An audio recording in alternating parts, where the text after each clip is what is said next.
We, Welcome to Holistic Kids Show. My name is Zayn. my name's Abdullah. And my name's Imad. We're the Holistic Kids here to educate about us kids from the inside out. During this pandemic, the Children's Hospital Association and the American Association of Pediatrics found a nearly 20% spike in young people attempting suicide and more than 40% increases in behavioral issues. Us kids are constantly making the wrong decisions. How can we have better brains? We all want better brains. Yes, I love my brain. So we are super honored to have the expert here to help us kids build a better brain and understand our behaviors. Dr. Nicole Beurkens.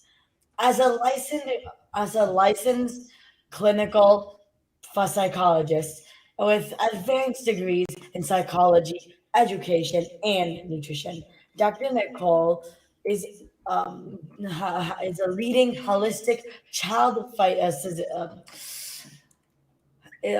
psychologist, and she has dedicated over 25 years to her career to provide parents with research based strategies that get to the root of children's attention, anxiety, mood, and behavior challenges so they can reach their highest potential. She runs a multidisciplinary evaluation and treatment clinical and is a best-selling author, published and a published researcher, award-winning therapist, media expert, and an experienced mother of four.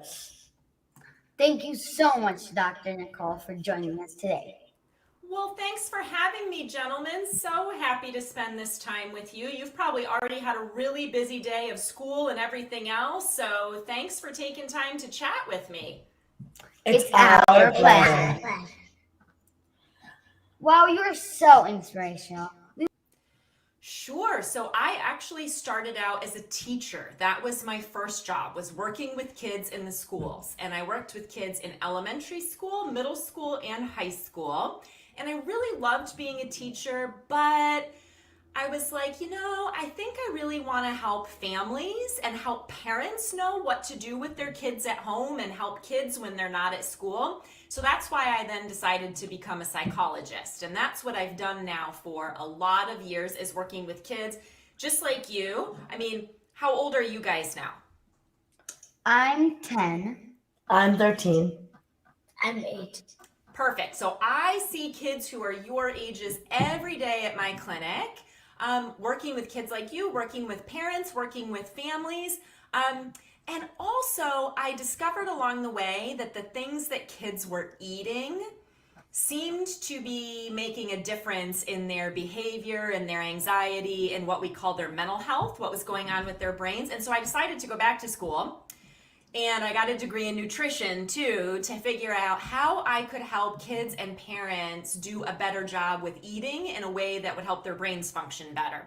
So that's part of what I do also. And as you mentioned, I'm a mom of four. My kids are older than you now. They're 15, 17, 20, and almost 22. But you have four kids in your family? Yes, our 6-year-old brother is upstairs. Okay, so all boys in your family. I have four kids in my family too. I have 3 boys, and then my youngest is a daughter. So I'm also a mom, so I kind of get that side of it too, of what it's like to be a mom and what it's like to have kids at home. So yeah, that's kind of my story. Kids' brains are getting sicker and sicker. What is going on with our brains? Oh man, it's true. Kids' brains are so amazing. I love it that you said, I love my brain when we started. I'm glad you love your brain. And brains are so important, but there are things that are making kids' brains sicker, having more problems. Things like not being able to focus very well in school, or getting really upset really easily, or maybe getting really worried and anxious a lot. And we are seeing more kids with that. And I think it's lots of things. I think that it's partly the food that kids are eating. isn't helping their brain to function very well. I think it's also that lots of kids don't sleep very well, and sleep is so important for making our brain work. And I don't know what you guys think, but I think that kids today have a lot of stress, a lot more stress and pressure than even kids had when I was growing up. And I think that all of that extra stress and like all of the screen time and all of the stress with social media and all of that stuff, I think is also making kids more anxious and just more sad and struggling more with their brains. So I think it's all those kinds of things that are a problem. Today we are talking about behaviors. We hear parents and teachers say that we have good or bad behaviors. What exactly is a behavior? Oh my goodness, that is a good question. What is a behavior? A behavior is basically our actions. It's the things that we do. So our brain has a few things. We have our thoughts, the ideas and the thoughts that are in our head, and then we have our feelings, our emotions, and then we have our behaviors, which is how we act, the things that we do. And so the thoughts that we have and the feelings that we have, those show up in our behavior. So our behavior is really anything that we do. A behavior could be brushing your teeth as a behavior. But I think maybe the kinds of behaviors you're thinking about are things like throwing a temper tantrum or crying when you don't get what you want or freaking out when you're really nervous about something. Are those the kind of behaviors you're thinking about? Yes. Yeah. Those are kind of what we think of with behavior with kids. So can behaviors really be good or bad? They can be both. What a good question. Behaviors actually really aren't good or bad. They just are what they are. Let's think about an example. So let's say that you are really excited about something and you're moving around a lot and you're talking really loudly because you're so excited. Well, that's not a bad behavior, but what if you're in the library at school? Then somebody might say, oh, that's a bad behavior, right? So behaviors can be good or bad depending on when we're doing them and where we are and what's going on, right? Sometimes kids and parents think, oh, these are bad behaviors like not getting your homework done on time or having a temper tantrum or sneaking an extra snack when mom said no, right? People think those are bad behaviors, but really, their behaviors are just things we do based on how we're feeling. And I think anytime kids exhibit those kinds of behaviors, it's just because they're having feelings that they're not sure how to deal with or they're struggling with something. And that can come out in those kinds of behaviors. Like, I don't know, have any of you guys ever maybe like yelled at your mom or dad or had a temper tantrum or like gotten really upset about something? Has that ever Especially happened? when they're kids. Of course. Smaller, yes. smaller. So you know what? Sometimes that still happens for us as adults. Sometimes we don't behave very well, right? You've seen adults with that. So I want you to think about a time maybe when you did get really upset about something and you were just, you were upset and so you were yelling or kind of having a tantrum about it. That came from some feelings inside of you, right? Maybe you were feeling really overwhelmed or you were feeling really mad because you really wanted that thing and you couldn't have it. Or maybe you were feeling sad or frustrated. So our feelings are kind of what causes our behavior. And we get better at managing those feelings as we get older. Like I bet you're 13 now, right? I bet at 13, you feel like you do a much better job of managing your feelings now than you did when you were 5, right? Right. So we get better with that when we get older, and then our behavior sort of gets more mature, or really we're just handling things better, right? Because we're older and we know how to do that. So if a child is constantly having tantrums and like getting Punching mad, people. even punching people, and is And getting depressed. depressed, how can a kid help themselves, or how can parents help their child? And can inflammation and eating the wrong foods affect your behavior? Some really good questions. So the answer is yes, food can affect that. Let's talk about that in a minute. First, let's talk about how we can help, right? The first thing is when kids are having those kinds of behaviors, they don't want to be doing that, right? I mean, you guys know that when you maybe have a behavior like that, you're like, oh man, this is not a good idea. Like you feel really bad about it after, right? So no kid wants to be behaving that way. So I think for parents, it's important to realize that our kids are behaving this way because they're struggling with something. They need us to help them. So instead of getting really angry and punishing and getting really upset, parents need to stay calm and figure out what they need to do to help their kid in those moments. So that's one thing. And I think for kids, there's lots of skills. Maybe have you guys ever heard the word coping skills, like coping with things? There's skills that you can learn, things like deep breathing, things like how to be more mindful, things like how to take better care of your body so that you can manage your feelings and your behaviors better. So there's a lot of things that parents and kids can do. And guess what? Food is one of those things. But I bet you guys know that because I think you have a mom who probably has taught you a lot about how food impacts your health and behavior, right? Yes, lot. a lot. So you could probably tell me some things that you know about how food maybe helps or hurts our brain and our behavior. Like what's one thing that you think about food that you're like, oh yeah, this thing with food, it really makes behavior worse? Sugar. Sugar. You guys Artificial ever food eaten coloring. maybe more sugar than you should have? Yes. I totally have. My kids have. Oh man, it does not do good things for our brain, right? It's like eat a lot of sugar and now try to focus on a math test or try to not be hyper and it's hard. So yeah, sugar's a big one. What do you have any other ideas? What are some other things you know with food that maybe make our brains either work really well or not work really well? Vegetables make you really work. Totally. Vegetables totally help our brain. Things like fruits and vegetables, meats and seafood, nuts and seeds, whole grains, those foods, what do we call those? We call those nutrient dense foods, right? You guys know that. And that means that those foods have a lot of information that our brain and body need to do all their jobs properly. And you said sugar. What kind of foods have a lot of sugar in them? Candy. Yeah. Candy, like It's almost Halloween, so expect. oh, I know it's coming.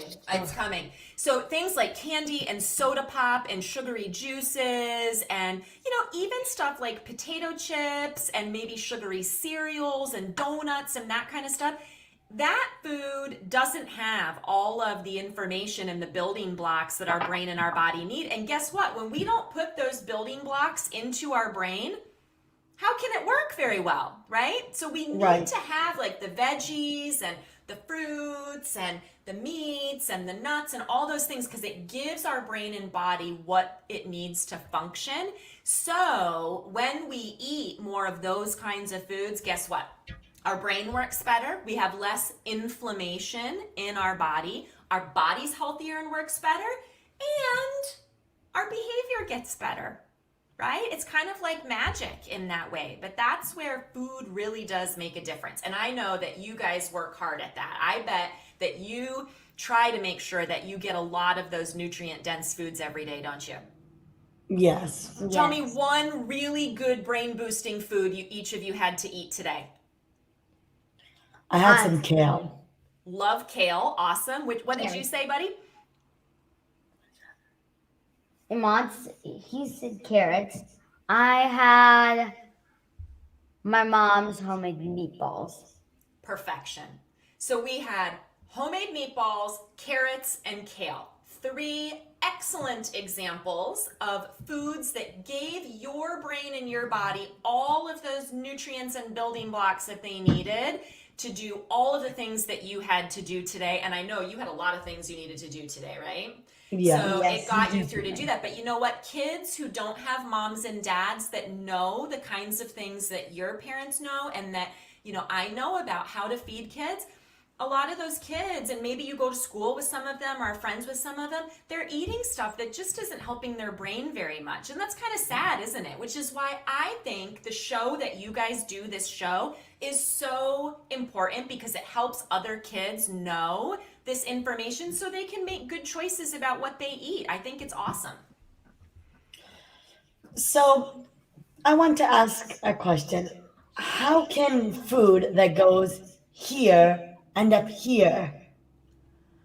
Yes, what a good question. Because we think about food and we just think about our belly and we think about our body, right? Yes. But the brain and the body totally are connected, which is kind of why it's silly that we talk about physical health and mental health as being different things, right? Because the last time I checked, my head is attached to my body. Is yours too? I'm pretty sure. Pretty sure. I hope so, right? Our head is totally attached to our body. Our brain is attached. So everything that goes into our mouth and down into our stomach and our digestive system breaks all that food down into vitamins and minerals and amino acids and all of these things. And then it goes out throughout our entire body and goes to our brain. So all those nutrients or sugars or chemicals that we're eating in those foods, they don't just go into our belly, they get all through our body, including into our brain. And that's why what we eat is so important for how our brain works. So what other things can affect our brain?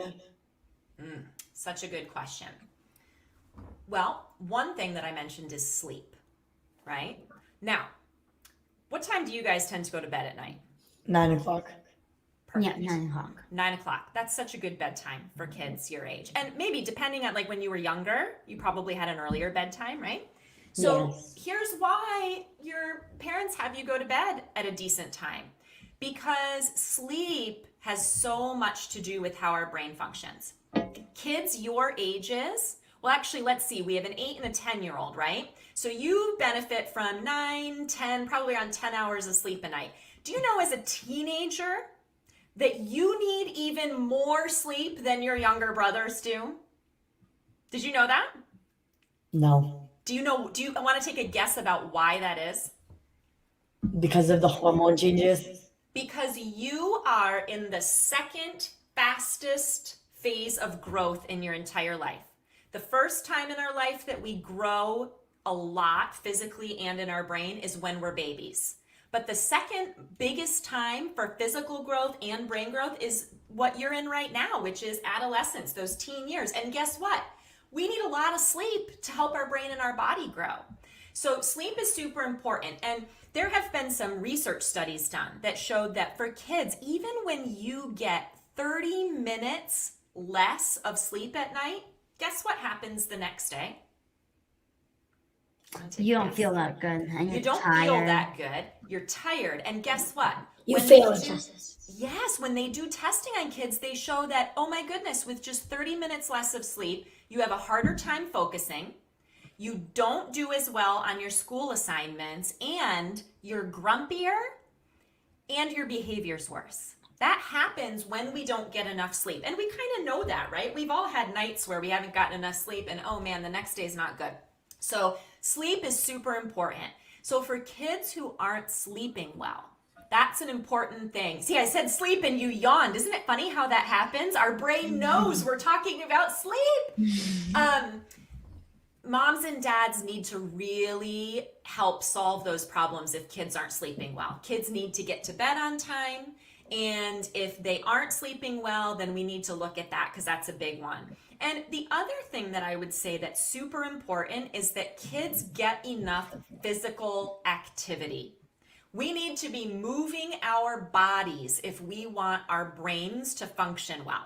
So I would love to hear something that each of you did for exercise or physical movement today. For me, I have a Peloton bike and I did a 20-minute Peloton ride this morning before I came to work. That was my exercise or movement for my brain and my body. What did you guys do today? When in school, I had PE class. Me Yes. too. Awesome. So 2 kids with PE class. How about you? Basketball. Perfect. So you're doing exactly the right thing for your brain. You're all making sure that you get physical activity every day. But I wonder if you guys know some kids who maybe we would call them sort of couch potatoes, or they don't really move that much. They kind of just lie around. Maybe they do a lot of screen time. They don't really move their bodies, right? You probably know some kids like that. And we think about that as being bad for physical health, right? You say, oh man, when you don't exercise or move enough, you can gain a lot of weight, you can be physically unhealthy. But it's just as bad for our brain, because our brain needs us to be moving in order for our brains at your ages to grow and function well. And even for us as adults, exercise helps with our mood. So people who are depressed or having mood problems, they need to be exercising. It reduces our stress and brings our anxiety down, and it helps us to focus and get the things that we need to get done. So we don't always feel like exercising or moving our bodies, but it's really super important to do that. Dr. Nicole, when you evaluate a child for behavioral or brain issues, where do you start? Is there testing you order? Oh, that's a good question. You know, it really depends on what the problems are. Sometimes kids and their parents come to see me because they're just not getting along very well and they need some help to figure out how to talk to each other in better ways. Or sometimes moms and dads just need my help with knowing, how do you get your kids to bed on time, and what kinds of foods should you be feeding them, and those kinds of things. So in those cases, I don't order any tests or do any of those things. I just really help kids and parents to have good information and to help them be able to do that stuff at home. But if a child comes in and they're really anxious, like maybe they're really scared of leaving the house, or maybe they're having like a lot of headaches and stomach aches because they're so nervous and stressed all the time, or maybe they are just like having tantrums and melting down and having issues all the time at school and at home. For those kids, I ask a lot of questions first. And I ask questions about things like, what are they eating? And how are they sleeping? And what kinds of medical or health problems do they have? And all of that kind of stuff, so that I can figure out if we do need to have some testing done. Sometimes the tests I do are blood tests or urine tests to see if there are nutrition or physical health things going on. And sometimes I do tests that are brain-based. Tests where, kind of like the tests you take at school, but a little bit different, where we're having kids show us what they can do with different skills, with reading, with problem solving. So sometimes we do those kinds of tests, but really, the goal is to figure out, why are kids having the struggles they're having, and how can we help them to feel better, and how can we help their brains to function better? And so the testing sometimes can help us figure that out. That is amazing. Amazing. Can hormone issues affect our brain? Sure. Hormones can totally affect the brain. And we're not just talking about hormones like in adolescence at puberty. Hormones are in us all the way along. And so hormones can definitely create issues, but especially, in the teen years too. It's pretty normal when kids get to be about 11, 12, and then through those teen years, we have a lot of hormone changes. And that can make kids feel like their emotions are going up and down, or like they're having a hard time managing their behavior. That's pretty normal during that period of life. And so sometimes my job is to just help kids and parents know that what's going on is a pretty normal thing, and give them some ideas for how they can help with that. But I wonder, do you guys know what's the thing that we eat, the nutrient that we eat, that our brain really, really needs, that also has a big impact on having healthy hormones? Do you know what it is? Protein. Protein is important, but I'm thinking of fat, healthy fat. Particularly, have you ever heard of omega-3 fatty acids? Yes, Yes. yes, yes. Yes, those are like in fish and, seafood and things like that. Our brain loves those fats. And guess what? Those kinds of healthy fats, omega-3s and other healthy fats, those are super important for our hormones too. And there's a lot of kids that don't get enough healthy fat in their diet for their brains or their body. They get a lot of junky fat, the kind of fat that comes in like potato chips and french fries and that kind of stuff, but they don't get enough of the really good fats, like maybe you guys eat like nuts or avocados or coconut oil, fish, things like that. Those are the good fats we need, and a lot of kids don't get those good fats, and so their brain then doesn't work as well, and things like hormones and other things in their body can have problems too. This is amazing. A lot of kids just take medication to cover up their behaviors. So you're saying that we should look into why the child is having that behavior? Absolutely. It is sad to me how many kids, just like you guys at your ages, are put on medications because they're struggling with these things. And sometimes medications can help, but you're right, medications kind of cover it up. They're sort of like a band-aid. A band-aid can be helpful for a little bit, but it doesn't actually fix the problem, right? So some kids take medication and, that is helpful to them, but other kids, medication doesn't help them. And for every kid, we need to look at what's really going on. We need to get curious. I think you guys are three curious guys, and all of us as adults need to be curious when kids are having a problem, to be thinking, why would this kid be so worried and nervous and anxious all the time? Or why is this kid having temper tantrums or getting angry and running out of the classroom all the time? Or why is this kid waking up with, crying and being afraid in the night? We need to ask why. And yeah, we need to dig into that to help kids and moms and dads figure out what's going on, because we can solve those things when we figure out what they are. So, what is one thing us kids can do to help improve our brains? And besides sleep, can meditation and gratitude help? Yes, so meditation and gratitude kind of fall in the category of what we call like mindfulness strategies, like just being aware of ourselves, of good things in our life, aware of our feelings and being okay with that. So yeah, meditation can be really helpful for reducing stress. It can be very calming, and meditation doesn't have to be like an hour of sitting on a pillow with your eyes closed, not talking. Meditation can even be just a couple minutes of maybe like doing a yoga pose and being quiet and still and just focusing on your body. And things like gratitude.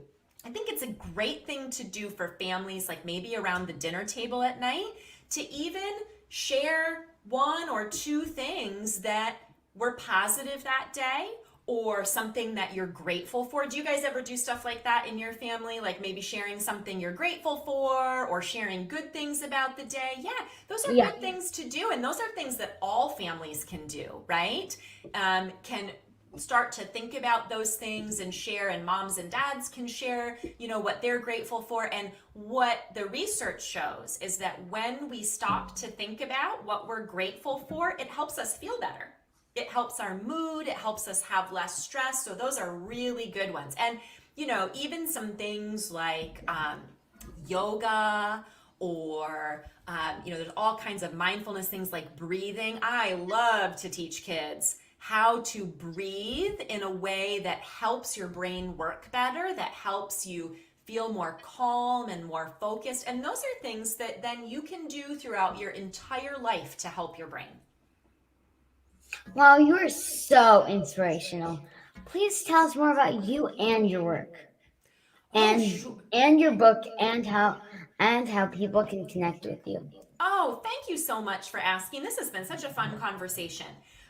People can go to my website, which is drbeurkens.com. I know my last name's kind of spelled weird, right? So it's DRBEURKENS.com. And I've got lots of videos and articles and all kinds of stuff there for people. I've got some classes online that parents and teachers and psychologists and people can take to help learn exactly these kinds of things that we were talking about today. And then I have a book that's available on my website and on Amazon. I have a podcast too, just like you guys have this show. My podcast is called The Better Behavior Show, and people can go to any of their podcast players. And then I also hang out a little bit on social media, mostly Facebook and Instagram. So people can find me there if they want to say hi. But thank you for asking. And I just want to say how much I appreciate you guys. And thanks for being willing to spend this time with me today. It's our pleasure. It's our pleasure. Let's recap Dr. Nicole's key points. That was so empowering. Everyone make sure to follow Dr. Nicole on social media. Thank you so much, Dr. Nicole. Thank you, guys. Have a great rest of your day.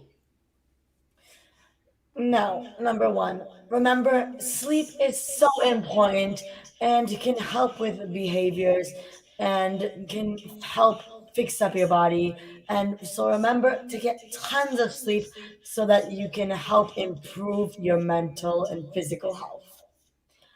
And fruits and vegetables, meats, seeds, and nuts, and all kinds of fats as well are nutrient dense foods. And these foods have all the information our body needs to make sure it works better.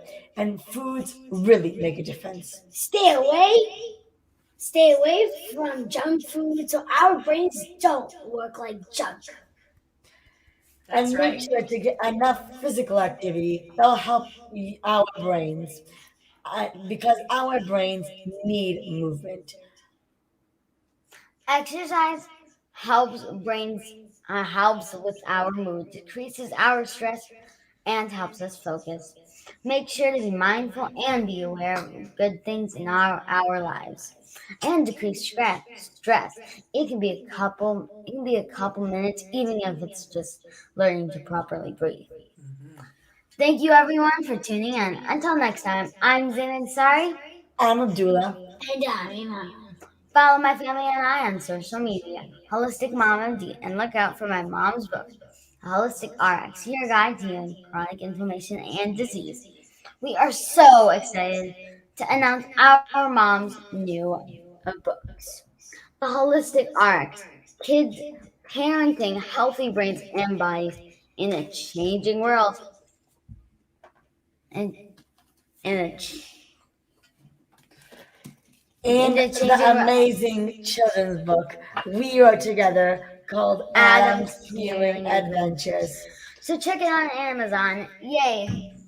If you order today, you'll get lots of free gifts, and we all love free gifts. Kids need to learn from other kids. Please download our podcast on iTunes and leave a review so other kids and families can benefit. We need to work together to create a healthier future for all of us and the planet. Join us next week for another episode of the Holistic Kid Show. With kids, I'm Power Kins. Thank you, everyone. Thank you, everyone. Bye-bye.